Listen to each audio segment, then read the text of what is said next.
there has to be a reality. Not every person who starts a company who's brilliant and has a great idea is going to have $1 billion exit. That's just not the way of the world. But what can happen is that you can have a wildly successful company that provides for you, that creates generational wealth and generational inheritance. And so I always say, let's look at what's the best thing that could happen. Hi, everyone, and welcome to New Money, where we talk to movers and shakers about how they made it. I'm your host, Rosemarie Miller, here with the CEO and founder of BrainTrust, Kendra Bracken-Ferguson.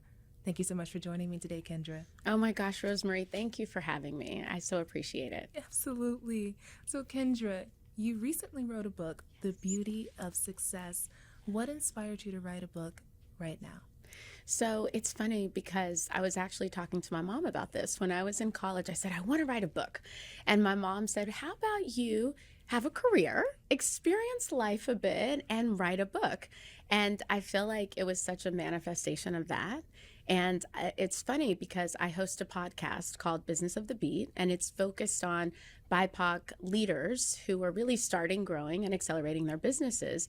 And my publisher was listening to the podcast and said, oh my goodness, have you thought about doing a book? And I said, well, actually I have. And it really was an opportunity to tell my story as a 3-time founder and all of the lessons that I learned. But then I also brought in 18 stories from my podcast. And it was really this great moment to say, what have we learned as leaders and how can we share that with others in a really fun, very much relatable way. And that was the impetus for the book. Well, I do want to get into the book, but first I want to talk about you and your background. Could you give me a brief overview of life growing up? Who's Kendra? You're like, who are you?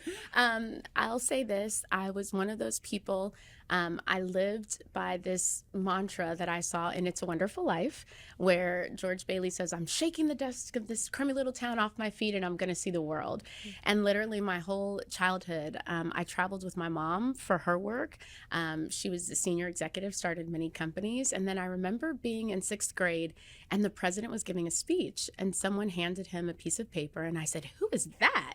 And my mom said the press secretary. And I said, I want to do that job. I want to tell stories. I want to be behind the scenes and make things happen. And so I went to college, practiced PR, worked at Fleishman Hillard, one of the largest PR agencies, became the youngest VP there, was recruited to go to Ralph Lauren. I was the first director of digital media. So really this notion of being an entrepreneur, being inside of a company, starting things was my trajectory. And then I met my first business partner, Karen Rabinovich, and we started a company called Digital Brand Architects in 2010 that was really so revolutionary at the time. It was one of the first agencies to manage bloggers. So before Instagram, before Pinterest, we were managing bloggers. And it was during that time that we raised money and I became part of the first group of Black women to raise more than $1 million. And we also had the opportunity to really grow and scale that company. And it was funny because in the midst of that, I started realizing that I had a different alignment in terms of where I saw myself, where my partners, we actually brought in a third partner. And I was sitting in my office and I said, what have I learned? And it was that I really love working with smart people. But I also, more than that, understood the notion of trust. And so I wrote on my whiteboard, BrainTrust, smart people that you trust to do what they say what they do. And I think that's how we actually solve problems. And so that kind of pivoted my career in starting BrainTrust in 2015. And then the evolution of that into BrainTrust Founder Studio in October of 2021, which is now the largest membership-based platform for Black founders of beauty and wellness companies. And then we launched our BrainTrust Fund last year. So it's been a really exciting journey of what does it look like to be inside of a company as an entrepreneur and then really expanding and becoming an entrepreneur. That is quite a journey. So Kendra, back to your childhood, were there any examples of entrepreneurs in your family that you can remember? Well, it's so funny because I didn't realize it, of course, at the time, but through this journey, so my mom was always a senior executive. She led HR for the city. But she also sold Mary Kay and she sold Jafra. And we laugh about that now because she had her own entrepreneurial spirit. And it's funny because when she retired and I was still coming of age, I said to her, I was like, oh, I'm going to build you a website. You're going to do HR consulting. And she said, no, I'm actually going to start a jewelry business. And she has had that business for 10 years. She travels all over the world. She finds jewelry pieces and she sells it. And so she has her own P&L. And so it's so funny because we've talked about being entrepreneurs together, but how growing up, she always was an entrepreneur and then she was an entrepreneur. And could you explain what is an entrepreneur? I love that term. You're like, girl, tell us. So an entrepreneur is really someone who is inside of a corporate structure, who works for a company, but is building something that they really believe in or are passionate about. And so I liken it to when I was at Fleischman Hillard, I helped build the digital practice group there. I was so passionate about what does digital PR look like? And I was in all the mommy blogs and forums. And then at Ralph Lauren, I was hired to be the first director of digital media. And so I launched the brand across social, did the first influencer campaigns. So really building that within a corporate structure. And I talk about the importance of being an entrepreneur because that's what helps us as entrepreneurs actually do more. It's the people inside of the companies that see us, that want to use the company's resources, and even being here on this interview with you and say, I'm going to help pave a new path or create something new. So back to you and mom. Okay, mom is an entrepreneur. Maybe she doesn't really see herself like that, but mom is definitely an entrepreneur. And you, did you ever realize at that point in your life that you were going to be an entrepreneur, or were the people in your life always telling you, okay, you got to go get a job. You got to go get a job? It's so funny because I did not. I was literally, I want to be the youngest VP. I want to be the president of a company. My aspirations were climbing corporate. Like I literally, everything I did was this goal to build my resume. And I enjoyed it. I was the president of my sorority, Sigma Gamma Rho. I was like, if I'm going to do it, I have to be the president. I was the senior editor at the Black Cultural Center newsletter. I was like, I want to be the senior editor. So everything was this notion of how do I build and build so that professionally I can get to the highest of the corporate structure, because that's what I saw, because my mom was the head and I'd go to her office and she was leading the meetings. And so that's what I knew. And it really wasn't until I met Karen. And I remember because I was at Ralph Lauren and I texted her, she called and I said, I have an idea to manage bloggers. And she said, me too. I have a company name. And I literally put up a website for us that day. Sunday, the next day, we got our husbands together for brunch. Monday, we filed for an LLC. And I went to David Lauren and Julie Berman and I said, hey, I'm going to start a company and manage bloggers. And so it was this really interesting, it was divine intention. And it was this notion of, I have this idea, let me just start it. But I think the interesting thing is that, like many entrepreneurs, I had responsibilities, right? And so we had this great moment, but I couldn't in that moment say, and now I'm leaving and I'm going to start this company. So I continued to be very transparent, but during the day, I was running all the social at Ralph Lauren. And then at night, we were working on our business. We were meeting with the bloggers every Friday saying, we want to manage you. And so that's even one of the lessons that I talk about as well. We think about, when do you pivot into something that you truly believe in, right? And so for me, and I say to entrepreneurs, you really have to figure out that leap of faith and when it's time. And for us, it was about, do we have enough money to pay ourselves and an assistant so that we could leave our full-time jobs and really fulfill our entrepreneurial spirit? And how long did that take? It took about 6 to 8 months. And it was interesting because I was of the mindset that we are going to do this and we couldn't let the time pass. I'm very much a jump off the bridge. And I was also very much a realist that we live in New York City on 14th Street, my husband and I, and there are certain things that I wanted to make sure were protected. So we didn't have this 5-year business plan, but we knew we were in the moment, and we made sure that we had almost like a safety net of our careers to then be able to go out and pivot. And then we were fortunate because we were able to raise funds to then continue the journey of the business. So you were able to raise funds. What did that fundraising process look like? Because this was your first time fundraising. Yeah. And it's funny because now, wearing my venture capitalist hat and running a fund, actually it's in all seriousness, it's really interesting because that experience is what has molded me into the investor that I am today.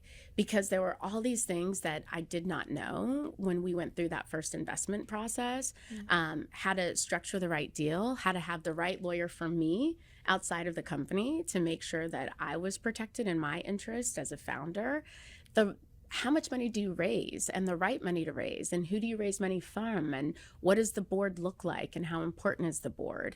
And so that process was very much us saying we have the right connections, which is also something that I, through BrainTrust Founder Studio, help founders, because getting the connections is hard, right? We know the stats, less than 1% of Black founded companies, in particular Black women, receive funding. And so I'm trying to think about, what did I learn? You need connections, you need resources, you need the right structure to do the deal through lawyers, legal management. And then how do I bring that into my role in terms of now investing into others? And so I try and always think about that as I'm talking to companies about investment, because it does take time. You're going to get no's. That doesn't mean that no is against you personally or that your business doesn't work, but you really have to use that no to find your yeses, because there will be yeses. And for us, that's what we found in our first investors and what I've been able to carry forward. So what tips do you have for fundraising? So it's interesting because I think the biggest thing is you have to understand your company, and you have to understand your numbers, and you have to understand what you want out of it, right? Because there has to be a reality. Not every person who starts a company who's brilliant and has a great idea is going to have $1 billion exit. That's just not the way of the world. But what can happen is that you can have a wildly successful company that provides for you, that creates generational wealth and generational inheritance. And so I always say, let's look at what's the best thing that could happen, right? In the book, I talk about the best thing that you could ever imagine. So what does that look like? And then what does it look like in terms of steps to get there? How much do you really need?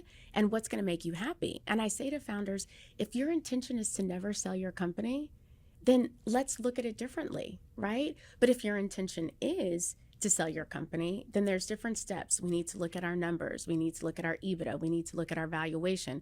We need to look at sustainability in terms of how are we going to continue to drive that revenue year over year. And you also have to make sure that you as a founder are protected in terms of what you want, right? Because the you and the brain that started a company may not be the same you and the brain that takes your company from 10 million to 100 million to 500 million. And so I always talk about, what is it that you want? Is it to be the chairman of the board? So it comes down to know what you want, understand the outcomes that you want for your company, protect yourself from a legal perspective, immediately determine who is your counsel that's going to help you structure the deal in a way that's going to support you. And then you have to date. Not all investors are created equal, which was my experience. And some investors will be great for you and others aren't. But your investor relationship is so important because you're in it for the long haul. We're not exiting businesses in 2 or 3 years. It's a longer lifespan. And so I really say to founders, interview the investors, talk to other people who they're invested in. Is this someone that you want at the helm representing you and your company? And it's okay on the other side to say no, that this may not be the right investor for me, but do your research. Do your research and make sure that it's the right person, that they're investing in your space in a way that's meaningful and that it's for the long term. Well, Kendra, I imagine that this is what you know now. You're like, you did not always know that. You didn't know this back then, right? So back then, with what you knew, how did you approach fundraising? So we were very much, let's go to our friends and let's go to our network and let's start talking to people. I do think it was a different time in the sense that we were truly one of the first agencies to do this. And Digital Brand Architects has now since been acquired by UTA, United Talent Artist Agency Management. And so for us, we were literally in this moment of no one was talking about managing bloggers. And so when we sat down and really thought about it, there was a handful of people, other talent managers, other agents who actually coached us. And I'll never forget, one of the managers said, "You guys are going to win in the streets. Do what you do. Keep working hard." We had a few of the large talent agencies coming to us trying to take our talent, and they were like, "You guys, you're the truth, and you're genuinely connected, and you care about the talent so much, so run your race, run your game." And we didn't know, to your point, all the things about how to do that, but we did know we had a good business concept. And so every meeting that we had, we stayed true to our core of, if you look at the trajectory of talent, the next big talent is going to be bloggers. And what has happened, a lot of the people that we managed back then are now the big time bloggers, have their own brands, their own companies, multi-million-dollar success. So I'm like, it was the grace of God that we got through it. But we did. We dated. I remember there was one investor, and we were at this fancy dinner in Beverly Hills, and we realized that wasn't the right investor for us. And so ultimately, we were able to make the right decision. So with Digital Brand Architects, I know you also had a co-founder. Could you tell us some of the pros and cons of starting a business with someone else? Oh, Rosemarie. So I actually talk about this in my new book, Character and Allyship. So the beautiful thing about my first co-founder and my first business was that we were so passionate about our idea. We truly found a white space, and the first time I said it, she said it too, and we were aligned. Over time, we added a third co-founder, and it changed the dynamics of the relationship. And I think anytime you have two that becomes three, there's always a new dynamic. And ultimately, one of the reasons that I really decided to leave and really work on my new venture, BrainTrust, was because of that dynamic. And I realized throughout, but I didn't quite understand it, was that you can't be in business just based upon a good idea that you have, right? You spend so much time, and so there has to be an alignment in terms of integrity and in terms of values. And everyone has a different sense, and that's fine. But for me, I realized that alignment wasn't there. And it was really difficult, because when you build something and it's going well, it's not as though we weren't having success. And I really had to dig deep and kind of figure out, is this the right relationship? And one of my really good friends came over and said, it's okay to leave something that you started. It's okay to outgrow something. Catherine Finney, I'll never forget that. And it really gave me the courage to say, this may not be the right relationship for me, as much as I love what we're doing. And when I started BrainTrust, I was a solopreneur. I want to stop you right there. Yeah. You had that relationship, that conversation with your friend, but you also had a conversation with God. Yes. Soon after that. Could you talk about that? Absolutely. So I believe so deeply. I am covered by God's grace. I am protected. And in everything that I do, I don't necessarily believe in coincidence, because it's all divine. Everything is divine in terms of when it happens and how it happens. And I remember being at this red light, and I had just moved to LA, and I was just like, what is happening? And I felt as though God was like, I've brought you this far. I'm not going to leave you. And it was, I wouldn't bring you this far so that you can fail. Like, look at all of the amazing things that have happened. And in that moment, I had so much faith, and I continue to have faith. And I knew that no matter what was happening, it was going to be all right. And my success was going to continue, and I was going to be able to move forward. I couldn't let you skip over that. Thank you. But what were you saying? You're like, hold on. And you know, it's interesting, because I remember just praying so deeply for protection. And I think that whenever you're in a space and especially professionally, and you've created something, that as much as we try and say that we're not impacted by people's words, we can be.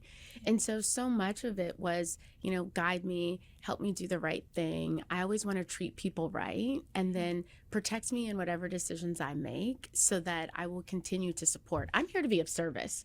So as long as I can be of service to people, then I feel like I have success and that I'm accomplishing my goals. And you're definitely doing that now with BrainTrust. So BrainTrust is all yours, right?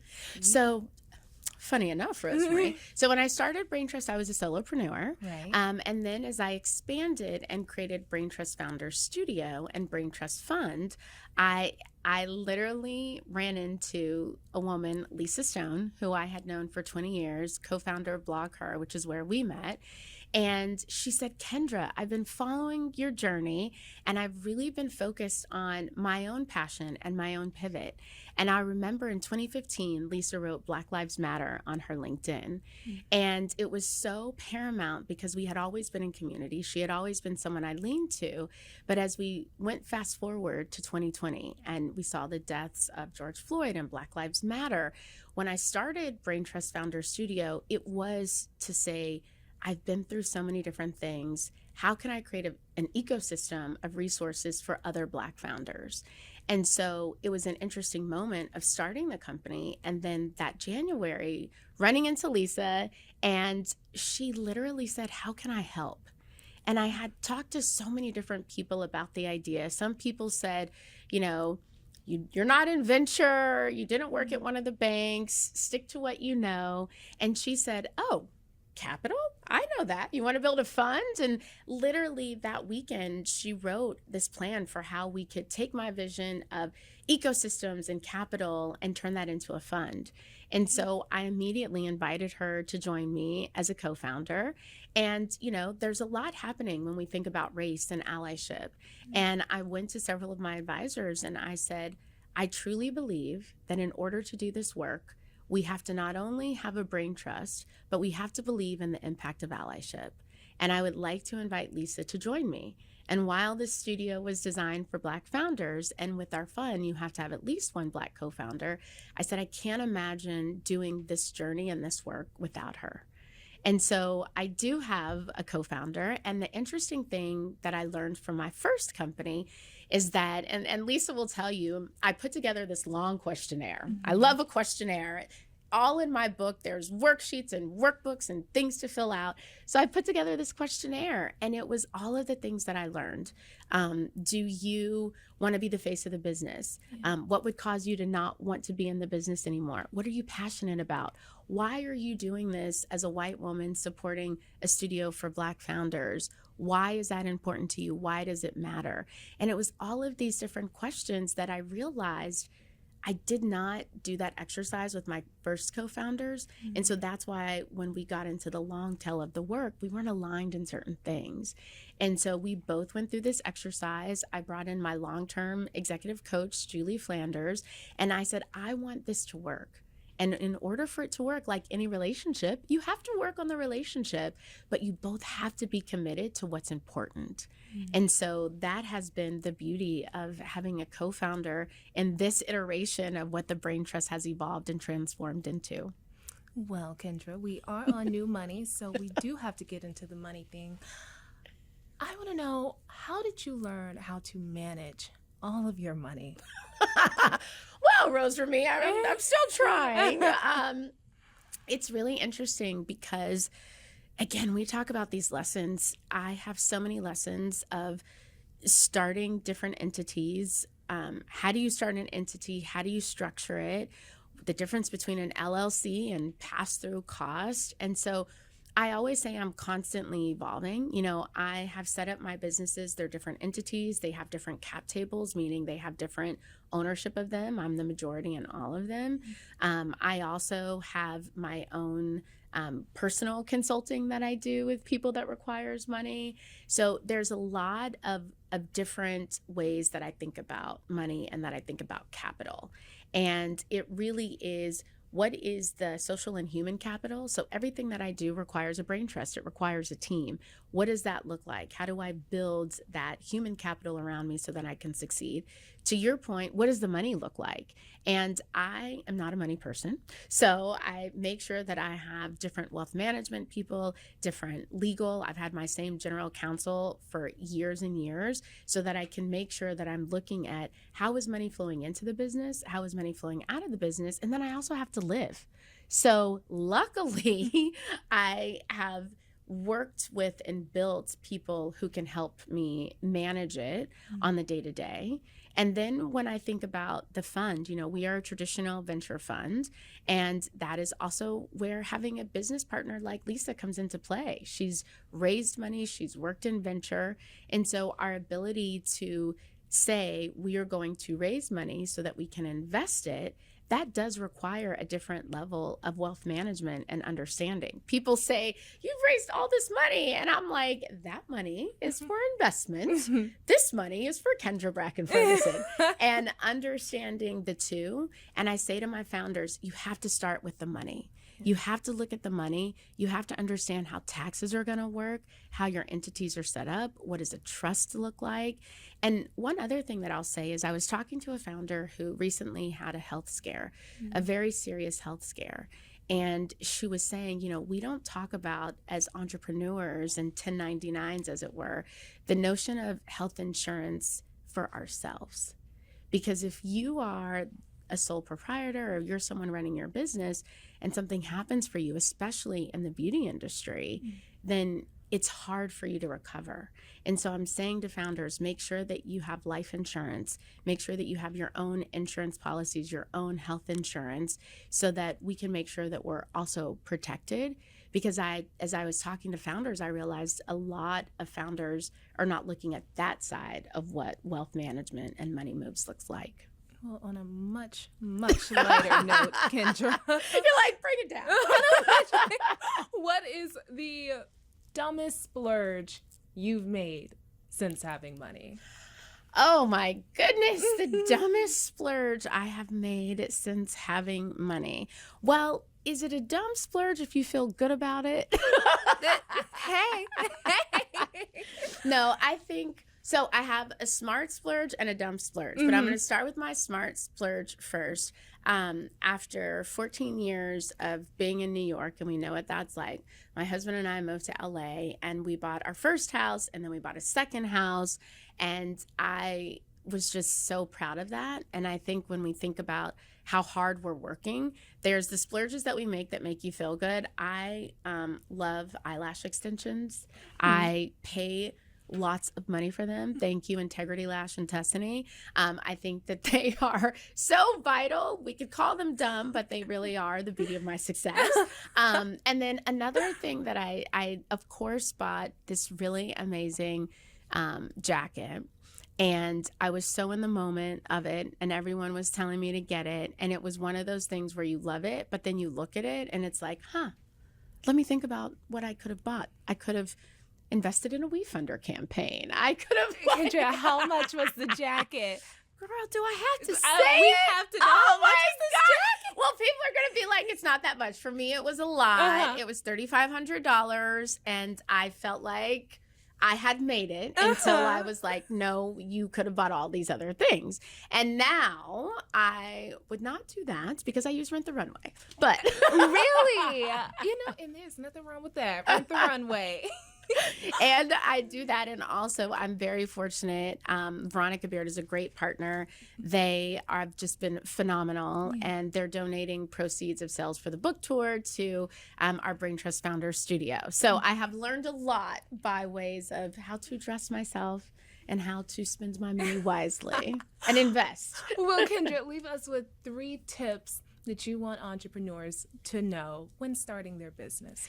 So the first one is, and I kind of mentioned it, but really be intentional and understand if you are creating a business for profit or for passion. And I know that it's cliche, but as a visionary founder, I come up with companies all the time. And that does not mean that this is a company. This means that this is a passion. So really be intentional about what are you creating? Is there a white space? Is there an opportunity to do something that hasn't been done, or to evolve something that has been done, and to be honest and to write it down. I also tell founders, and I live by this mantra, carpe diem, seize the day.